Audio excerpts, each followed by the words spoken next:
বউ সেজে বসে আছি সেই সন্ধ্যা থেকে। এখন রাত প্রায় 2টা, কিন্তু যার জন্য এত আয়োজন তারই আসার নাম নেই। বাসর রাতে সব মেয়েই হাজারো স্বপ্ন নিয়ে ঢুকে, কিন্তু আমার ব্যাপারটি ভিন্ন। আমি স্বপ্ন নয়, একরাশ ভয় নিয়ে বসে আছি। মনে একটাই প্রশ্ন ঘুরে বেড়াচ্ছে, শুভ্র ভাইয়া আমায় মেনে নিবে তো, নাকি সারা জীবন মরে মরে বাঁচতে হবে আমাকে। আমি রোদেলা, সবাই আদর করে রোদ বলে ডাকে। আবরার আহমেদ শুভ্র আমার স্বামী। কয়েক ঘন্টা আগে যাকে ভাইয়া বলে ডেকেছি, মুহূর্তেই যেন সব উলটপালট হয়ে গেল। কাল এসএসসি পরীক্ষা শেষ হলে আর আজই বিয়ের পিঁড়িতে বসতে হলো। দু বোনকে একসাথে বিদেয় করলেন বাবা মা। কি এমন দোষ করেছিলাম? পরিবারের ছোট মেয়ে আমি, তাই আমার ভাগের আদরটাও বেশি ছিল। সাথে ছিল সীমাহীন স্বপ্ন।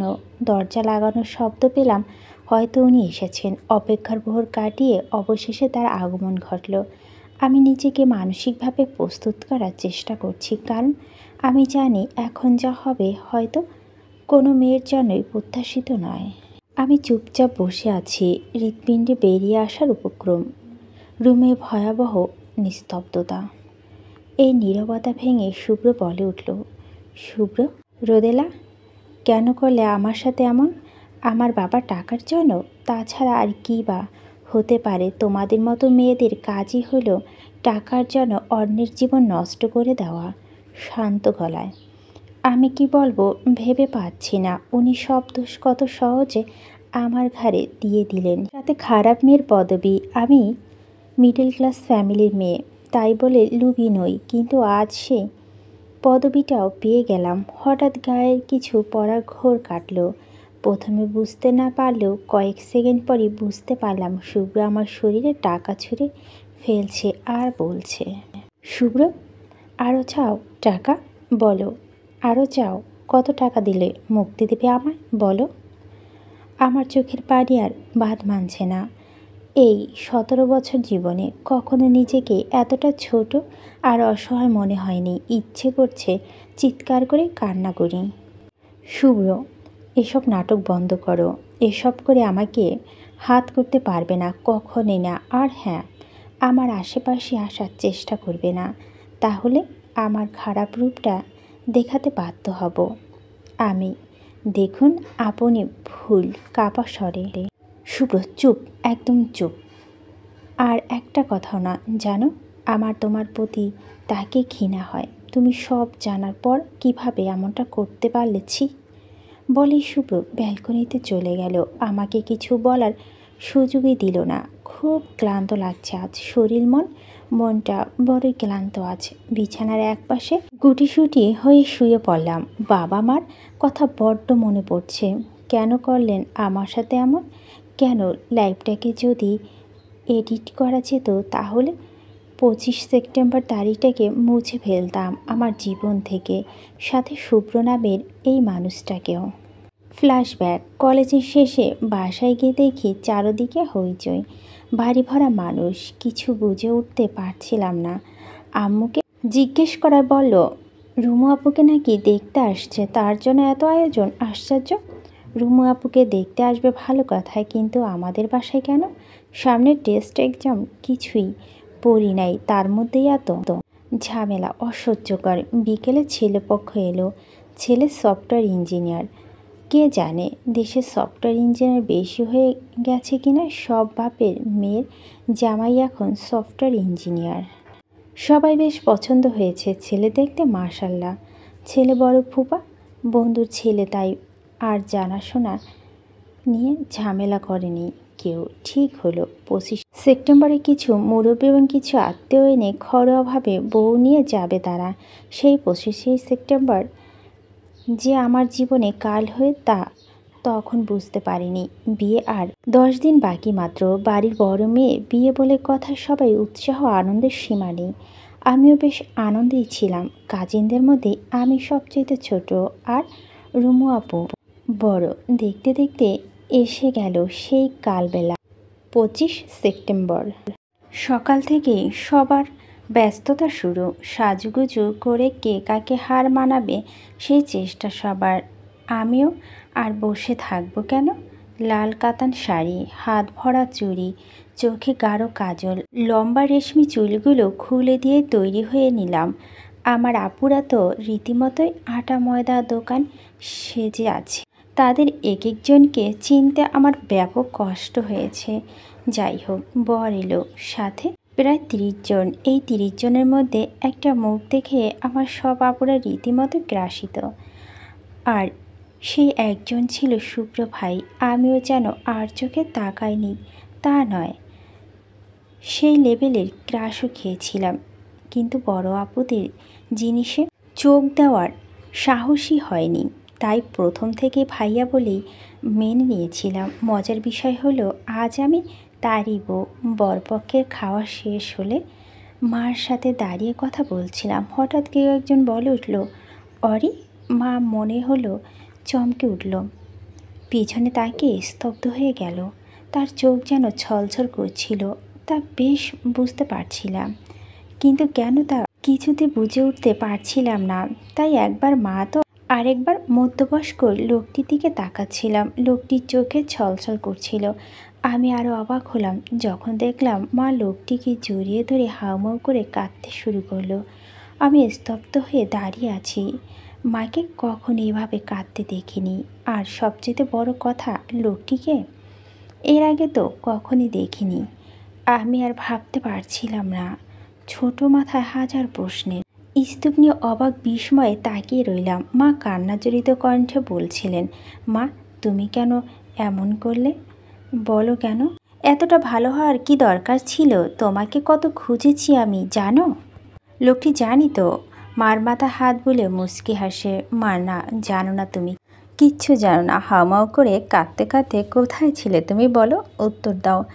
28টা বছর কম সময় নয় তো। এত বছর পর ফিরেই বা কেন এলে? কেন? আমি আজ সব হিসেব নেব তোমার থেকে। লোকটি, আচ্ছা নিও, আগে শান্ত হও। সবার দেখছে তো লক্ষ্মী মেয়েরা এমন করে না। এখনও বাচ্চাই রয়ে গেলে ওরি। লোকটির কথা শুনে আমার চোখ বেরিয়ে আসার উপক্রম। বলে কি? আমার ভাইয়ের বয়স 27, আপুর বয়স 20, আমার বয়স 17। এত বড় বড় ছেলে মেয়ের মাকে বাচ্চা বলবে কেমনে? আজীব কমন সেন্স টোটালি জিরো। আচ্ছা, এই লোকটা আম্মুর প্রাক্তন প্রেমিক নয় তো? এমা ছি ছি, নিজের মাকে নিয়ে কী সব ভাবছি। তাছাড়া আমার জানা মতে বাবা মার লাভ ম্যারেজ ছিল। তাহলে ওনার সাথে প্রেমে বা কখন করলেন? উফ, আমার মাথা খারাপ হয়ে যাচ্ছে। আর লোকটি যেভাবে অরি করছে, আর কি বা ভাবা যেতে পারে? আমি শুধু নানু ভাইকে অরি নামে ডাকতে শুনেছি। তারপর উনি প্রশ্নগুলো নিয়ে যখন খিচুড়ি পাকাচ্ছিলাম তখনই বাবার সামনে এসে দাঁড়ালেন। আমার হাত রীতিমতো ঠান্ডা হয়ে আসছিল।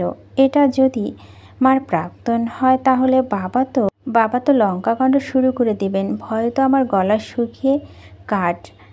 মার সেদিকে খেয়ালই নেই, কিন্তু লোকটি খেয়াল করলো। মাকে টেনে নিজে থেকে ছাড়িয়ে শান্ত দৃষ্টিতে তাকালেন। আমি চোখ খিচে বন্ধ করে রেখেছি।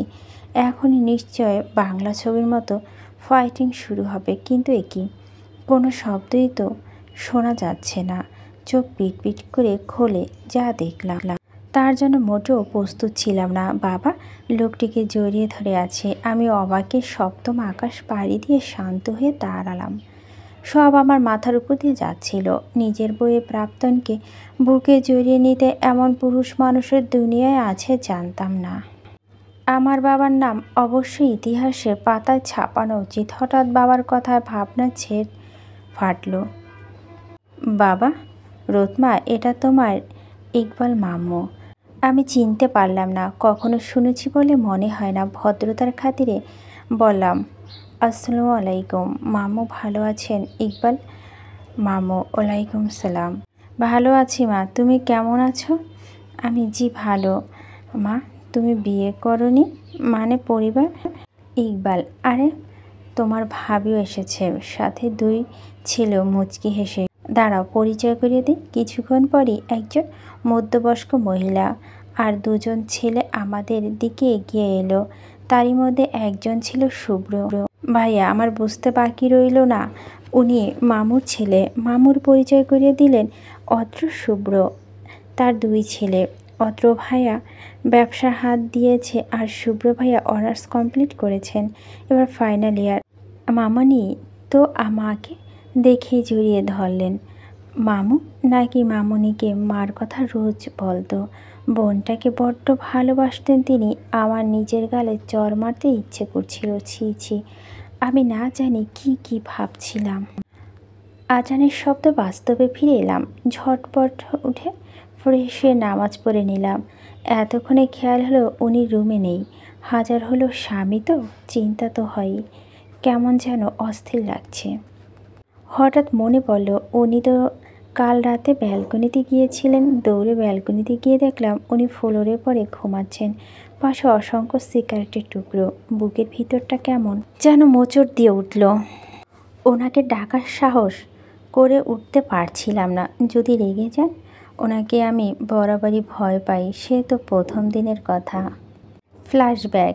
বিয়ের পর্ব শুরু হওয়ার কিছুক্ষণ পরই মা আমাকে রুমে পাঠালেন। তার ফোনটা নাকি রুমে ফেলে এসেছে। আমিও নাচতে নাচতে চলে গেলাম ফোন আনতে। হঠাৎ শাড়ির আঁচলের টান পড়ার পিছনে তাকিয়ে দেখলাম শাড়ির আঁচলটা গেস্ট রুমের দরজা আটকে আছে। নিজের মনে বক বক করতে করতে যেন না দরজাটা হালকা খুললাম। আমার চোখ যেন বেরিয়ে আসার উপক্রম। এমন কিছুর জন্য মোটেও প্রস্তুত ছিলাম না আমি। মনে হচ্ছিল হাত পা ঠান্ডা হয়ে আসছে। কিছু না ভেবেই চোখ বটে দিলাম এক চিৎকার। সাথে সাথেই ভারী গলা ধমক দিয়ে উঠলেন কেউ। এই মেয়ে, চেঁচাচ্ছ কেন? একদম চুপ। আমি ভয় পেয়ে মুখে হাত চেপে চুপ হয়ে দেখলাম। চোখ দুটো হালকা খুলে যা দেখলাম তাতে মনে হলো পুরো বাচ্চাটাই আমার মাথায় ফেলে দেওয়া হয়েছে। ছি ছি, এ কি? এ তো শুভ্র ভাইয়া, আপুদের ক্রাশ। উনি এসব কী করছিলেন? ছি ছি, থ্যাঙ্ক গড বেশি ক্রাশ খায়নি, হয়তো আমার কচি হাড়টা আজই ভেঙে টুকরো টুকরো হয়ে যেত। আল্লাহ বাঁচিয়েছে। দাঁড়িয়ে দাঁড়িয়ে এইসবই ভাবছিলাম। আমার ভাবনার ঘোর কাটল ওনার আরেক ধমকে। শুভ্র, এই মেয়ে, তোমার মাথায় কি সমস্যা আছে? এভাবে দাঁড়িয়ে আছো কেন? আমি ভয়ে ভয়ে কোনো রকম বললাম, আপনার এখানে কি করছিলেন? কেন দেখতে পাওনি? রোমান্স করছিলাম, আর তুমি আমাদের ডিস্টার্ব করছো। চোখ গরম করে আমার দিকে তাকিয়ে, ওনার চোখের দিকে তাকিয়ে আমার তো যা যা অবস্থা। গলা তো রীতিমতোই বিদ্রোহ শুরু করে দিয়েছে। কোনো রকমে একটা ঢোক গিলে বললাম, সরি ভাইয়া, আমি ইচ্ছে করে ডিস্টার্ব করিনি আসলে। চুপ, একদম চুপ। ওনার ধমকে আমি রীতিমতো কেঁপে উঠলাম। মুখটা কাঁদো কাঁদো করে তাকিয়ে আছি। মনে হচ্ছে এখনই কান্নার দেবী আগমন ঘটবে। ঠিক তখনই পিছন থেকে কেউ বলে উঠল, শুভ্র, শুধু শুধু বাচ্চা মেয়েটাকে বকছো কেন? নীলা, তুমি চুপ করো। দোষ যখন করেছে ওকে তো শাস্তি পেতেই হবে। আমি শাস্তির কথা শুনে এবার কেঁদে দিলাম। কাঁদো কাঁদো গলায় বললাম, ভাইয়া প্লিজ আমায় মারবেন না। আমি আর জীবনে কাউকে ডিস্টার্ব করব না, আর কাউকে বলবো না যে আপনা। আমাকে থামিয়ে দিয়ে উনি আবার ধমক দিয়ে উঠলেন, এই চুপ, খবরদার কানবা না। কান্না করলে আরও কঠিন শাস্তি দিব। আমি এবার চুপ হয়ে ফুপাতে বললাম, কি শাস্তি দিবেন আমায়? তোমার শাস্তি হলো 15 মিনিট দরজা বেড়ে চুপচাপ দাঁড়িয়ে থাকবে। কথাটা শুনে আমি বিস্ফোরিত চোখে তাকালাম ওনার দিকে। ব্যাটা লুচু বলে কি এত জায়গা থাকতে দরজার বাইরে দাঁড়িয়ে থাকতে যাব কেন আজই? তাই ভয়ে ভয়ে বললাম, কেন? কারণ তুমি আমার রোমান্টিকটা স্পেল করেছো। সো এখন তুমি বাইরে দাঁড়িয়ে পাহারা দিবে যেন অন্য কেউ ডিস্টার্ব করতে না পারে। Got it. আমি অবাক চোখে তাকিয়ে রইলাম। পাশে আপুটা বলে উঠল, শুভ্র, তুমি না দিন দিন সেমলেস হয়ে যাচ্ছ। বাচ্চা মেয়েটার সামনে কি বলছো এসব? চলো তো, সবাই খুঁজবে। না যান, আমার পাওনা রয়ে গেছে তো, বলে ওনার দিকে এগিয়ে গিয়ে হঠাৎ থেমে গেলেন। আমার দিকে তাকিয়ে একটা রাম ধমক দিয়ে বাইরে গিয়ে দাঁড়াতে বললেন। আমিও বাধ্য মেয়ের মতো দরজাটা চাপিয়ে দিয়ে বাইরে দাঁড়িয়ে পড়লাম আর বিড়বিড় করে ওনার 14 পুরুষ উদ্ধার করতে লাগলাম। ব্যাটা রোমান্স করবি ভালো কথা, দরজা যে লক নামক একটা জিনিস আছে, সেটা কি জানিস না নাকি? আবার আমাকে বকে যত সব আবাল জনগণ। সেটাই ছিল ওনার সাথে আমার প্রথম কথা বলা। দরজার কড়ায় আমার ভাবনা শুধু কাটল। মামনি আমায় ডাকছে। ঘড়ির দিকে তাকিয়ে দেখি 7:30 বেজে গেছে। এত সময় কিভাবে চলে গেল বুঝতে পারিনি। তাই আর দেরি না করে ওনার ঘুমন্ত মুখটা একটু ছুঁয়ে দেওয়ার আদম্য ইচ্ছাকে উপেক্ষা করে একটা দীর্ঘশ্বাসকে সঙ্গী করে নিচে চলে এলাম। মা আর আপু কিচেনে ছিল। মামনি আমাকে দেখে বুকে টেনে নিলেন। এতক্ষণ আমার বিক্ষিপ্ত মনটা যেন একটু ঠান্ডা পরশ পেল। আপু তো রীতিমতো বড় বউয়ের দায়িত্ব কাঁধে নিয়ে নিয়েছে। নেবেই বা না কেন? সে তো বরাবরই শান্তশিষ্ট সংসারী মেয়ে। আর আমি ঠিক তার উল্টো। আপুকে সবসময় মজা করে বলতাম, আপু বিয়ে তো তোর দেবর কি করব, নয়তো শ্বশুরবাড়িতে ঝামেলা করলে বাঁচাবে কে আমায়? আপু জবাবে শুধু মিষ্টি হাসত। নিয়তির খেলা। আজ আমি সত্যি আপুর দেবরের বউ, কিন্তু এই নিয়তিটা যে আমার জীবনে কাল হবে কেউ বা জানতো?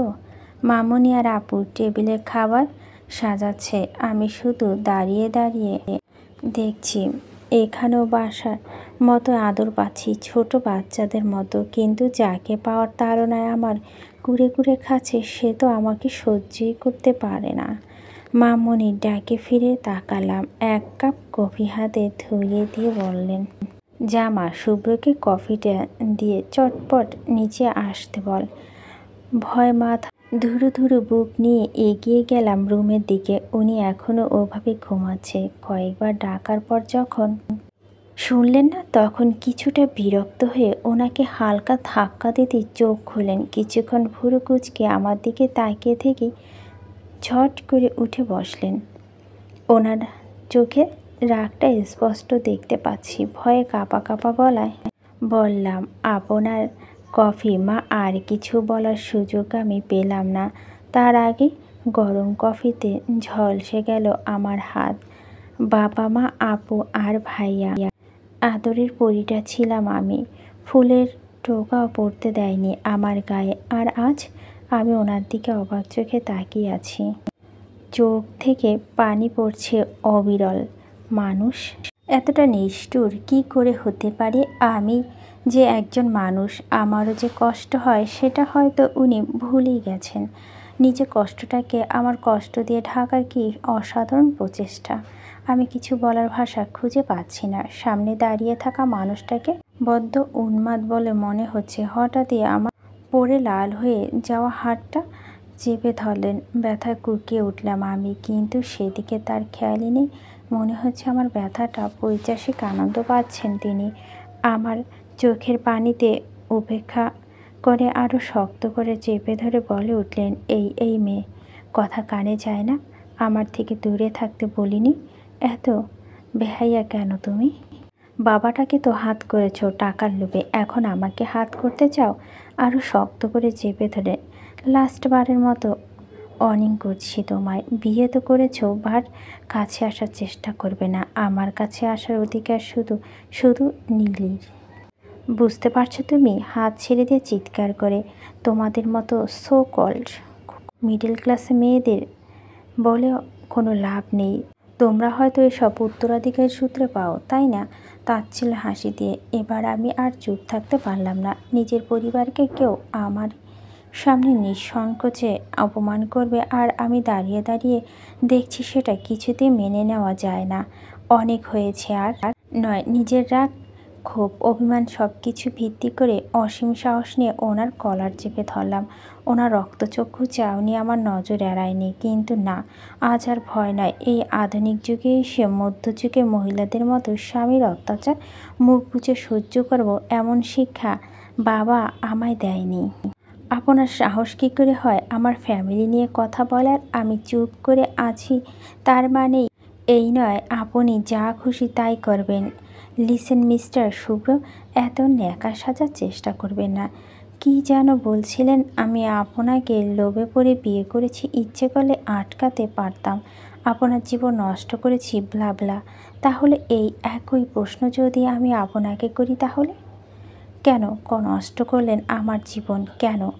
যদি নীলিমাকেই এতটা ভালোবাসে সেটা বিয়ে করার সময় মনে ছিল না? ইচ্ছে করলে আপনিও আটকাতে পারতেন বিয়েটা, কেন আটকাননি? কিসের লোভে? শরীরের রোদ। চেঁচাবেন না, আপনার চেঁচানোতে আমার কথা থামবে না। অনেক বলেছেন, এবার আমার পালা। তোমার সাহস কী করে হয় আমার কলার ধরার? সাহস? তাচ্ছিল্যের হাসি দিয়ে সাহসে দেখছেন কি? আগে আমার প্রশ্নের জবাবগুলো দেন।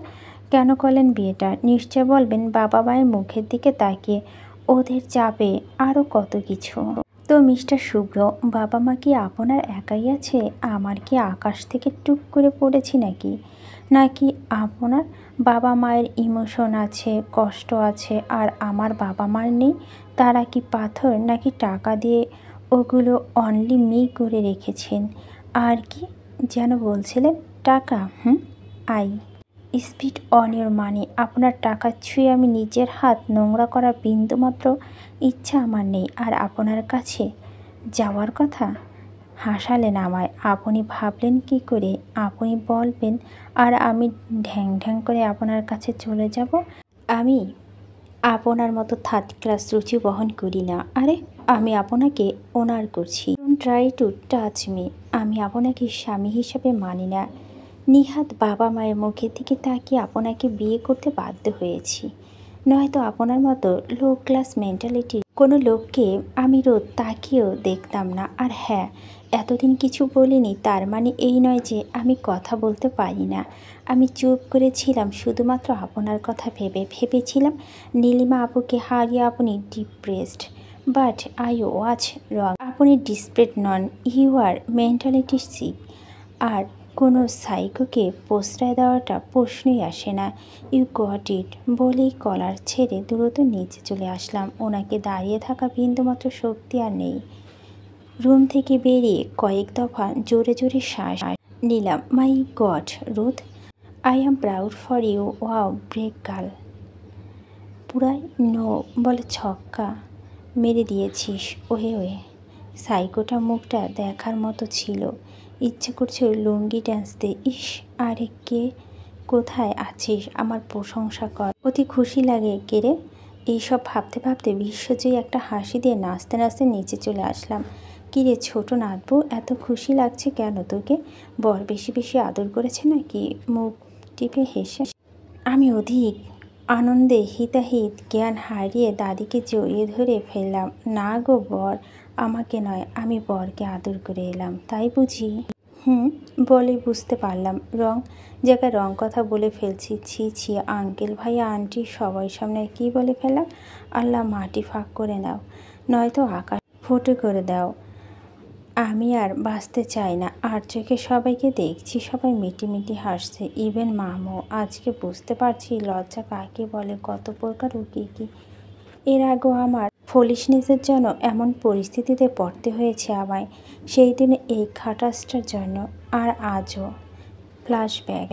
সেই দিন শুভ্র ভাইয়ার ফুল ফ্যামিলি আমাদের বাসায় ইনভাইট ছিল। আপু আর অদ্র ভাইয়া বিয়ের কথা চলছিল তখন। এক্সাম শেষে কলেজ থেকে বাসায় ফিরে যে না তাড়াহুড়ো করে রুমে ঢুকতে যাব, কেউ একজন পিছন থেকে হেসকে টান দিয়ে পাশের গেস্ট রুমে ঢুকে দরজা দিয়ে দিল। ঘটনা আকস্মিকতা চিৎকার করতে একজোড়া হাত আমায় দেওয়ালের সাথে চেপে ধরে। শক্ত হাতে মুখ চেপে ধরল। ভয়ে মনে হচ্ছিল হৃৎপিণ্ডি নামক জিনিসটা যে কেন টাইম বেরিয়ে আসবে। চোখটা মিটমিট করে যা দেখলাম তাতে ভয় চক্রবৃদ্ধি হারে বেড়ে শেষ সীমানা পেরিয়ে পৌঁছালো। হ্যাং মেরে দাঁড়িয়ে আছি।